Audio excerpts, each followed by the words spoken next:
The amount of times that I've set up a shot just like this to film a video, and the comments were just full of, what's that monitor? What, is that an ultra-wide monitor? What one are you using? So today, we're gonna get into it.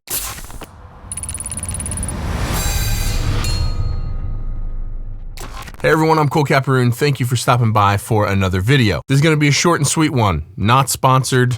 No one's paying me to make this video. I bought that off of Amazon, and I will of course put links down below. They are affiliate links. If you use them, I get a tiny bit of commission, but this is not a sponsored video. That is a Samsung 34-inch ultra-wide monitor. I switched to that monitor probably about 3.5 years ago, and it was my first setup with an ultra-wide monitor. Previous to this, I had always run two monitors side by side.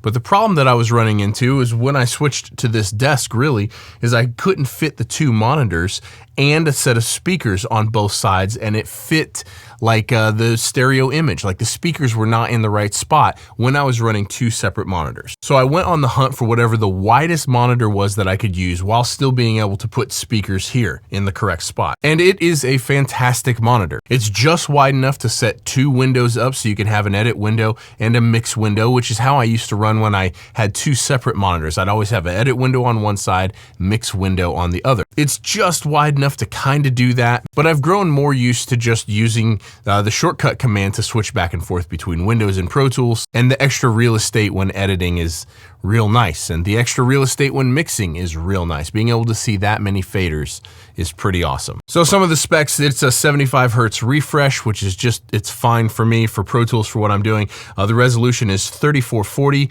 by 1440p. It has a 4 millisecond response, which is pretty dang quick. The aspect ratio is 21:9. It is a 3000:1 contrast ratio, and it is an LCD type monitor. Now the monitor arm that I'm using is the Amazon Basics arm, and it has worked wonderful for this monitor for all the years that I've had it. However, at the time of filming this, it's currently unavailable. So I'll put a link to the actual monitor arm that I'm using down below, and I'll also put a link to another monitor arm or two that are in stock at the time of filming this. Now, one of the things that I like about this setup is being able to pull the monitor close to me when I'm editing and being able to push it away when I'm mixing. And this really helps with the monitor placement, with the audio monitor placement, speaker placement, so that way it's out of the way. When I'm mixing in stereo, it affects the sound very, very little because it's just on the inside of the audio path. So it's cool to be able to do that. But at this point, I've kind of gotten used to just leaving it there most of the time. And one of the other questions I get all the time is,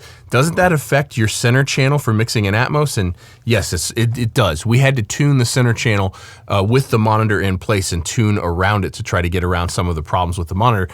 But it just kind of is what it is. In this room and in this setup, that's just the way that it is. Now, even though this isn't a sponsored video, there is a link down below to my email list. If you sign up on that email list, I will never spam you, but I'll notify you of any signature gear upcoming. We're working on 2 different hardware units that are gonna be dropping halfway soon, and they are unbelievable. And you'll get the earliest notification of when that hardware goes live if you sign up to the email list. I'm also working on merch, hats, shirts, hoodies, all that kind of stuff, and I will notify you of that sort of stuff as well. I'll never spam you, but sign up to the email list in the link down below. Thank you guys for watching. We'll see you in the next one. Peace.